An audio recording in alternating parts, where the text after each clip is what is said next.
Because AI right now that is on top of broken workflows is just AI slop. Maybe you're not asking the right questions, and how is this content providing ROI? Eliminate, automate, and centralize. Hello, everybody, and welcome to episode 4 of Tier 4 Tech Talks. I'm your co-host, Jonathan Palombo, Marketing Communications Manager here at Tier 4 Group, and I'm joined, as always, by my good friend and colleague, Robert Bouchard, Chief Digital Officer at Tier 4 Group. Rob, how are you doing on this dreary, rainy Tuesday morning? Doing awesome. Episode 4 could not be any more excited. I cannot believe we are 4 into this and counting. Before we get started, want to make sure, if you haven't already, please like this video, subscribe to the Tier 4 Group YouTube channel, and comment on if there is something you would love to hear us talk about in the future.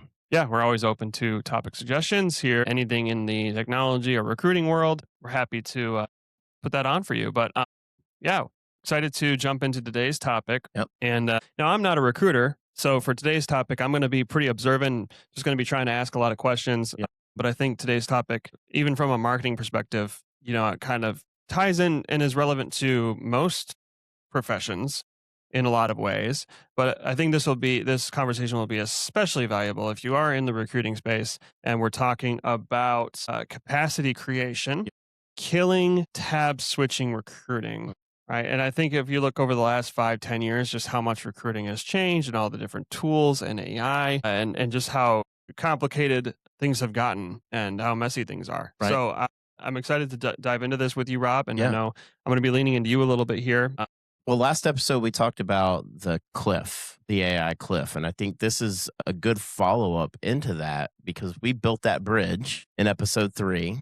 And so today we want to talk about how are we going to create capacity and trying to eliminate this constant tab switching that is happening. Recruiters right now are tired, and it's not because recruiting has gotten harder. Right.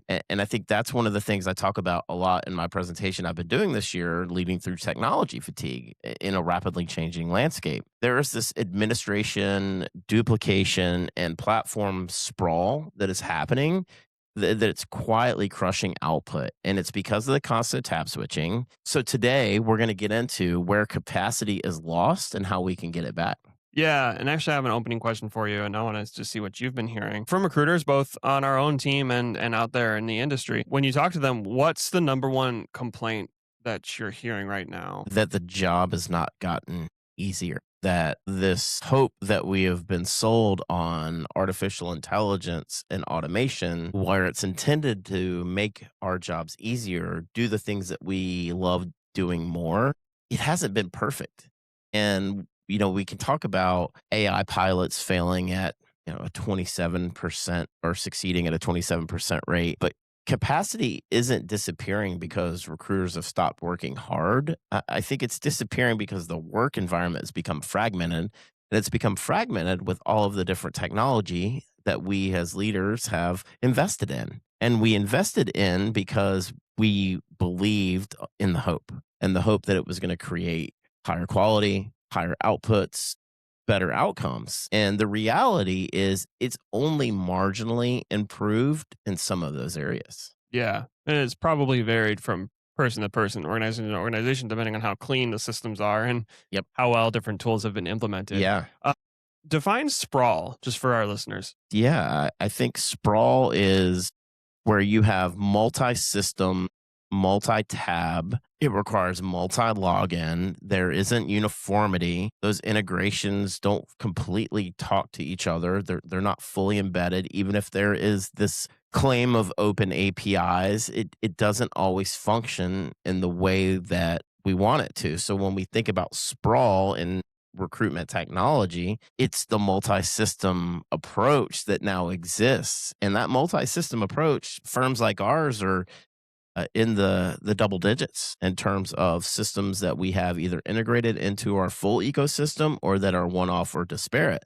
And that requires that tab switching. And through that tab switching is where constant fatigue happens. And so as we think about eliminating that sprawl, something that's very important to us, the firms that we believe are going to succeed and continue to win as we go forward in this new age of recruitment are the ones that are not asking recruiters to do more. And I think there's a difference. When we add more tools and technology, what are we doing? We're actually asking recruiters to do more unless there's an automation or a why that's fully communicated. And so the ones that are going to be disciplined enough to remove what should have never existed in that sprawl from that workflow in the first place will be the ones that benefit from it on the other side. And it comes back to overload. So recruiting isn't necessarily being overloaded by what the work is, it's being overloaded by the systems that we've put in place in the last 4 to 5 years. Yeah. No, I think I can relate from a marketing perspective.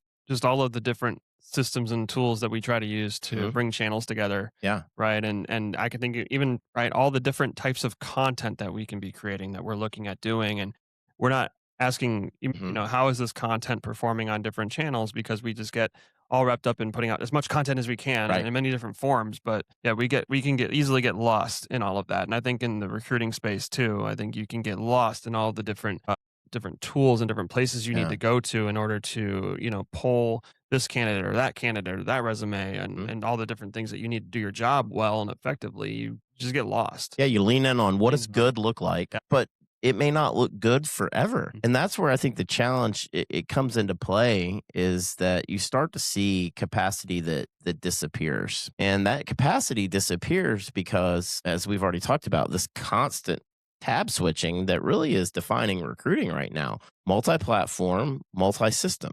It requires multiple browsers to be open, and sometimes not just using one browser, but different iterations of browsers to make sure that the technology works seamlessly in the way that it should. So it's too many Yeah. logins. There's handcuffs that then are associated with that. And a lot of times what we see is data duplication and the same data being entered in multiple ways. So it actually is creating bad data unintentionally. And so we come back to and what we talk about a lot is the data quality, your data hygiene right now is really your biggest leverage that you have and your ability to implement effective artificial intelligence and agentic solutions. Because AI right now that is on top of broken workflows is just AI slop.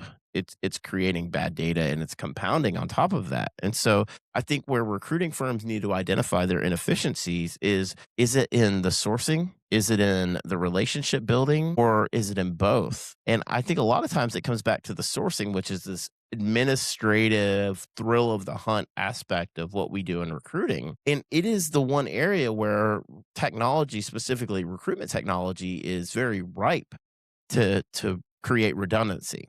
But it still is going to require a talent orchestrator or somebody behind the scenes making sure that that sourcing, matching, solutioning technology is working. Whether an agentic solution at some point can have empathy and build a relationship with candidates or clients, I think is still TBD. We're not there yet, but that's ultimately where we're heading. And so, what we're trying to do is remove as much operational friction as we can. How do we create single sign on instances? How do we avoid duplicate data entry? How do we stop this constant context switching that happens in the sprawl? And what's that's doing is creating this tax on the recruiter effectiveness because there's so much noise that's coming at them. And again, as I talk about like transformation or change fatigue, at the end of it, it really is consumption fatigue, how we're being hyper marketed to constantly all day, every day. And so when you multiply that across not only recruiting, but an organization as a whole, every rec, every day, the organization starts to quietly lose capacity if there's not clarity around the systems. Yeah. I don't think that's an issue that's even unique to recruiting. No, That's not. an issue that many different professions and industries face. I mean, Hmm. marketing included. It's tough when you're switching from platform to platform to platform to do different things. You Yeah. lose the context, and it's easy just to get lost in that. So I think tool consolidation Hmm. is a really big factor in that. And I don't think that's just even a preference or it's just even a suggestion. I think if you're not consolidating your tools to make life easier and to gain that clarity, Yeah. because I don't think that supports clarity. I think it muddies the water Yeah. when you're having to rely on so many different tools and so many different data points. You're not Mhm. bringing it all together to see one holistic picture. Right. It's really difficult then to articulate that into actionable, practical things. That's And right. so That's a issue that marketers, myself included, face, all the time, and something that I think too, from a recruiting perspective, can definitely hinder, capacity Yeah. in a big way. Well, we And then talk that hits about the P&L it too, does. like, in a very real way. And we talk about the importance of selection and the process around that. But I think you hit on something just a second ago, which is we can buy all the new tools we want, but what did we remove? Right. And if the answer is we didn't remove anything, now we've just added another layer, another opportunity for friction, another opportunity for delay, another opportunity for lack of adoption. And so that comes into training and your communication of change management and how important those two things are in order to fix the system that you have in place. Is the better you're training your talent flywheel, the better you're onboarding, the better you're training after onboarding. Those are the things that help increase utilization, increase adoption, but ultimately fix those bad systems that may be in place before. Yeah. And what we don't want to do is mistake activity for productivity. It's easy to be busy. Easy. It's very easy to be busy. And we can look at all of the activity we generate holistically, and we can look at the data and what that tells us. But are we doing the right activity that's leading to outcomes? Is the automation doing the right activity that's creating a handoff? Is the agentic solutions that we have in place, is it pointed and fixed at the right activity that creates a handoff? Because we still want to create that balance between our technology and that balance between our people. But ultimately, what ends up happening is we put in all of these different tools and no one owns the entire workflow from end to end. And I think that's the challenge in organizations, whether you're large or small, is too many organizations respond to workflow problems by adding another tool or another platform, another dashboard, another layer of process without removing one, as we talked about. And Yeah. so what that creates, John, is complexity cannot solve complexity. It just can't. It's not possible. Come on. And if recruiters need more instructions to do basic tasks and basic work, then our system is already failing them. Simplify. Simplify. Yeah. And it's so hard as a leader, we want to chase these shiny objects. And what I mean by that is the latest and greatest tools out there. We want to believe and be bought into the hope that we can implement this in our system. We're going to have 100% utilization and that it's going to create this multiplication on capacity and on return on investment. And the reality is only a handful of those actually do Yeah. that. Yeah. The right intentions are there and you start with the end in mind, but I think it has to start with an audit of what you already have. Yeah. And how do these new tools that you're considering, actually fit in with what you already have, and what you already have actually solve the problem? You just Right. haven't explored it properly or figured out what its true capabilities are regarding this particular problem Right. that you're facing. Right. We talked about start small Yeah. and sequence. And I think that's something that we've learned here over the last few years is you can go big, but understand when you go big, there is going to be a period of pain. Oh yeah. And I think when you start small and look at it from more of an iterative pilot perspective, start small, have a small group, have a test group, farm that out to a bigger, larger group, and then across the entire organization. And what we've learned from that is you increase your subject matter experts internally. You have champions then that have fully adopted, embraced, or leveraged the tool that have created outcomes. And ultimately, when we communicate a why, the why has to be better outcome or a result for the individual. And if it is not, then guess what? Adoption lags, adoption fails. Well, you need buy-in. You You need them do. to believe You do. and to cling to that hope, Yep. even when it's difficult. We do not need their approval. Right. We need their buy-in. Right. And if they are not bought in, they, meaning the team, our teams, if they are not bought in, I can guarantee your utilization, your adoption rates are going to be low. Your return on that investment is going to be low. And so I think this is a really good segue into how do we create capacity by subtraction. And I want to lay this out because last episode, we laid out an equation. Like a process. We've got another one. We'll call it a step-by-step process. Try to keep things easy. Yes. Eliminate, automate, Mhm. and centralize. Yeah. Eliminate, automate, and centralize. In that order. In that order. So we have to identify non-recruiting work. You have to create a standard workflow before you can even consider any sort of agentic or AI solutions. And then you have to assign ownership to those systems, who is responsible for what.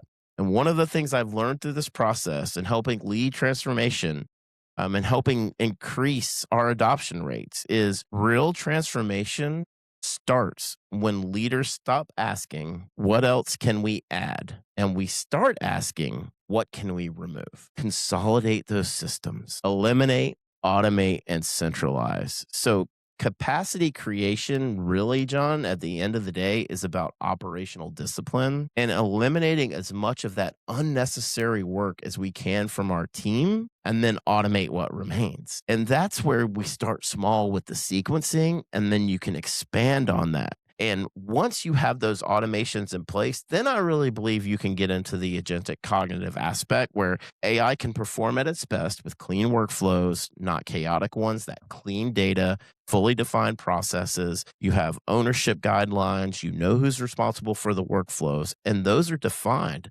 Otherwise, you're just going to add another club in the golf bag, another tool in the toolbox, and it starts to collect dust in the garage. Yeah. So, what would be an example then of a non-recruiting task? So, when we think about this process, eliminate, automate, centralize, Mhm. let's try to put that into practical terms and, put examples to it. So, what's an example of a good non-recruiting task that quietly consumes a recruiter's day that we could potentially eliminate, automate, and centralize? I think scheduling is where I would go first. Okay. And the reason why, and this is something we're working very diligently on, and I know several of my friends in the industry are already here, but the amount of time a recruiter can spend going back and forth over email with a candidate to schedule a time, you may say, well, that is recruiting work. It's not. It's Doesn't administrative have to work. be. No, it's administrative work. Yeah. Right. And so, is there a solution then we can put in place that can work with those candidates, work with those prospects to schedule those appointments Seamlessly. seamlessly? Yeah. Remove that from your non recruiting work, get that out of your inbox. And when we talk about this a lot here, is your inbox should not be your workflow, should not be. Mhm. Now, granted, a lot of us use it as that, but it should not be your workflow, your filing system, your legacy. It should not be. That should live in our ecosystem, in your system of record. And so, how can we remove more of those activities like scheduling?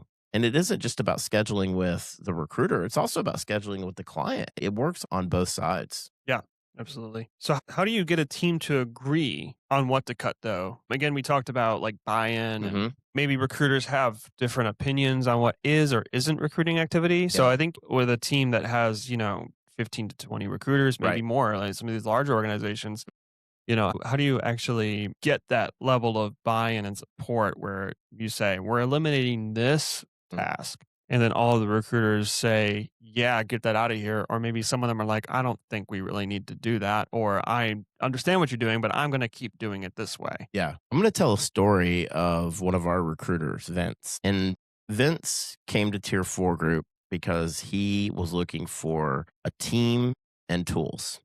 And over the last few weeks, we've had some issues with our AI transcription bot.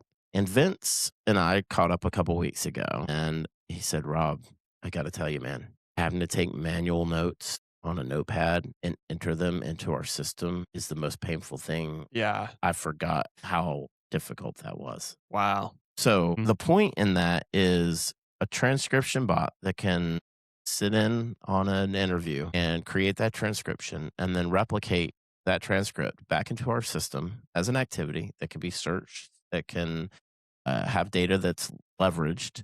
The point in that story is Vince had never used an AI transcription bot before he joined us. He's been here 6 months. And now, when he didn't have that transcription Can't bot, imagine living without it. he could not imagine. It was painful. Right. And so that's where, when you're selective in how you go about build, buy, or both, and implementing and integrating those into your environment, it took us several iterations, John, before we were able to get that bot working correctly from an integration perspective. Now it's seamless. And once it's seamless, you've reduced the friction. You've created an opportunity for capacity. You've reduced administrative work, which can be a burden. And ultimately, you're giving recruiters back more of their time instead of having to handwrite notes and then go in and physically type those notes into a system. Yeah. And I think that reflects well into marketing too, because I think there's a lot of red tape. And when we are able to, like, content's a great example. Yeah. If I need to go through X amount of approvals and platforms, to get work out to create those outputs, it's a lot better. So having a bot being able to take all those notes certainly helps recruiters to move faster. And I Right. think that's ultimately what you aim for, Correct. with all these new tools and with AI. But what are some of the specific quality signals Mhm. that actually improve the workflow and avoid that friction? Because we can't compromise quality, Mhm. for speed. So what are you looking for? Well, I'm going to start off by saying this something you're going to hear me talk about here on Tech Talks a lot. And I don't know if I've shared it. We're 4 episodes in, but now is the time. Quantity times quality times quickness. Quantity times quality times quickness. That is the key to successful delivery engines. With that being said, faster does not mean sloppier. AI slop exists. It can create speed, but it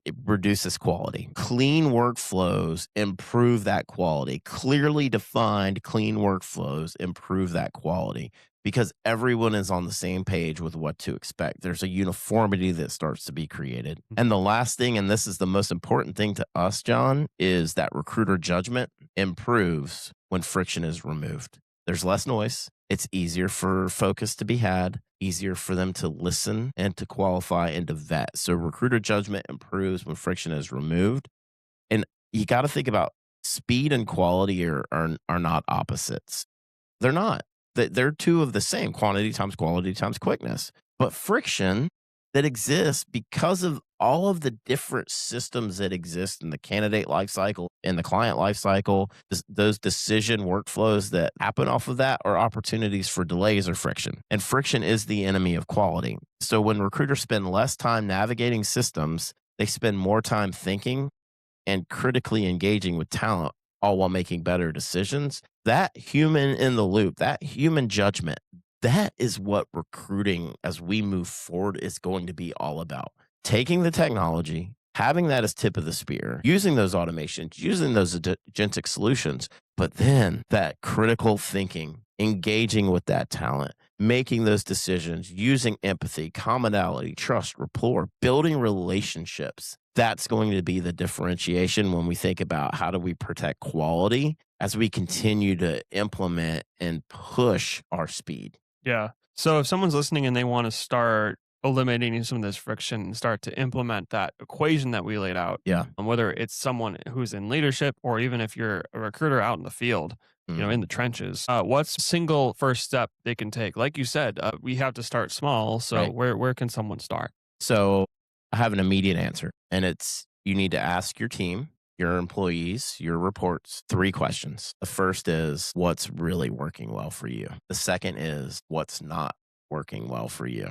And then the last one is if you had an infinite budget, what do you need today that you do not have? So what's working? What's not? What do you need that you don't have? I think if you can get to the bottom of those 3 questions and you meet your team where they are and just listen to what they have to say, they're going to point you in that direction. And so I think capacity is created by removing work, not necessarily intensifying the effort.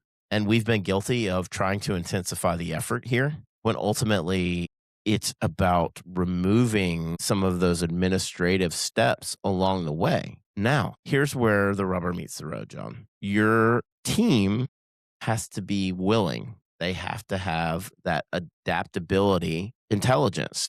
We called it PQ when we met with adoption intelligence, adaptability, that AQ, emotional intelligence, EQ. All of those things matter when we think about how we're moving forward from not only a technology implementation, but a change management and then a training perspective. We don't want to intensify the effort.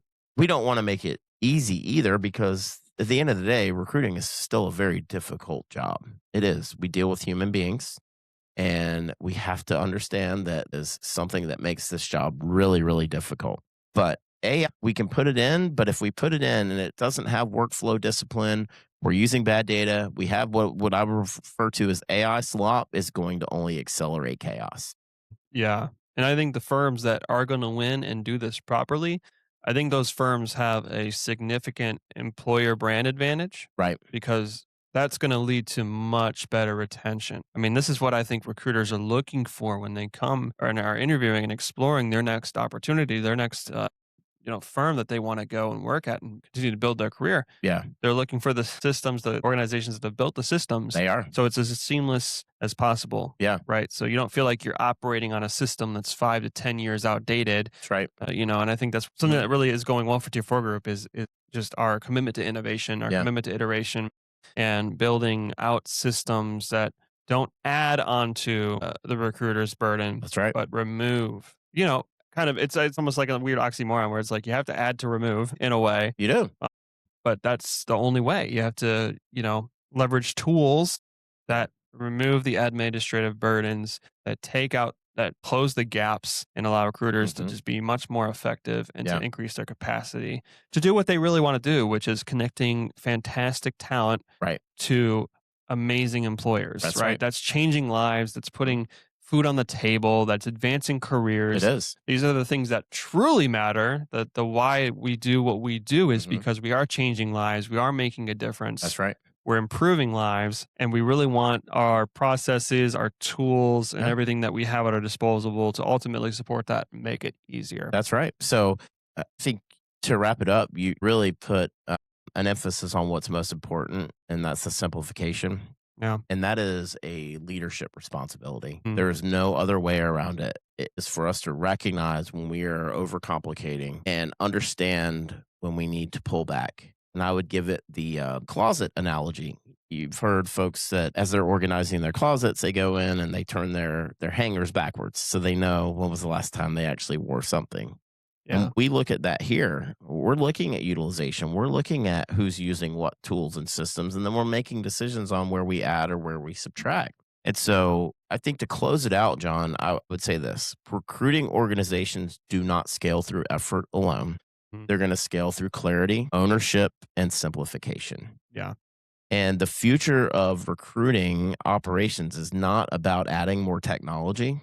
It's just not. I thought it was at one point, but it is not about adding more technology. It's about building those systems that allow recruiters to operate at their highest value. And that goes back to building relationships with candidates, building relationships with clients. Removing that friction is what allows capacity to follow. And that is how recruiting firms are going to win That's in right. 2026 and beyond. That's right. And I think that is the currency is clarity. It is. So creating capacity by killing the tab switching. Excellent. Well, I hope if you are a recruiter, I hope you really got something out of this. I think this is honestly the future of the industry. Yep. And this is where any firm worth its salt is trying to go. That's right. And certainly where we're trying to go here at Tier 4 Group. And if you are not a recruiter, but you're not a profession, I think that this still applies. Yeah. I mean, we need clarity and simplicity in our processes and our systems and our tools. There's not really a white collar profession I can think of that isn't strongly impacted by AI and chasing shiny objects and just trying to remove whatever you can from your process. But oftentimes when we try to remove things from our processes without taking the right approach, we just end up creating more work for ourselves. Things remain sloppy. We get frustrated and the cycle continues. That's right. So if you enjoyed listening to this, please again, Yeah. subscribe, come and hang out with us. We're releasing these episodes on kind of a monthly cadence right now, and Yep. we hope to release more in the future. So really thankful if you're tuning in. Yeah. So Rob and I, Yeah. I just would like to let everyone Yeah. know that this episode of Tier 4 Tech Talks is brought to you by Tier 4 Group. We are a woman owned and diversity certified boutique staffing firm with locations throughout the United States. We love to say we blend recruitment automation and our people to create better workflows and opportunities for not only our candidates, but also for our clients. And if we can ever help you out, please check out tier4group.com. yep. And with that, we'll say, see you later. Bye now.